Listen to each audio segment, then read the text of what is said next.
Bollywood superstar Salman খানকে নিয়ে আবারও শুরু হয়েছে জোর আলোচনা। সম্প্রতি একটি অনুষ্ঠানে তার উপস্থিতির ভিডিও প্রকাশের পর অনেক ভক্তের দাবি, আগের তুলনায় অভিনেতাকে বেশ রোগা ও ক্লান্ত দেখাচ্ছে। এর মধ্যেই নিজের সামাজিক যোগাযোগ মাধ্যমে কয়েকটি নতুন ছবি শেয়ার করে সালমান লিখেছেন, আপ লোগো কি তাবিয়ত ক্যাসি হ্যায়, অর্থাৎ আপনাদের শরীর কেমন আছে।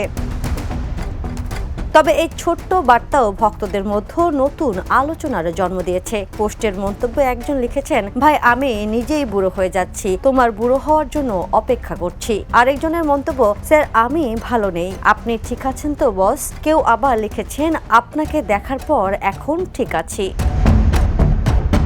সব মিলিয়ে সালমান খানকে নিয়ে ভক্তদের উদ্বেগ ও আলোচনা এখন তুঙ্গে। তবে অভিনেতার শারীরিক অবস্থা নিয়ে এখন পর্যন্ত তার পক্ষ থেকে বা সংশ্লিষ্ট কোনো সূত্র থেকে আনুষ্ঠানিকভাবে কিছু জানানো হয়নি।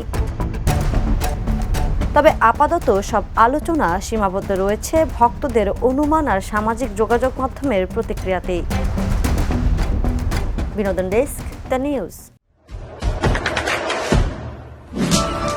দেশে দেশে সবার সাথে দ্য নিউজ।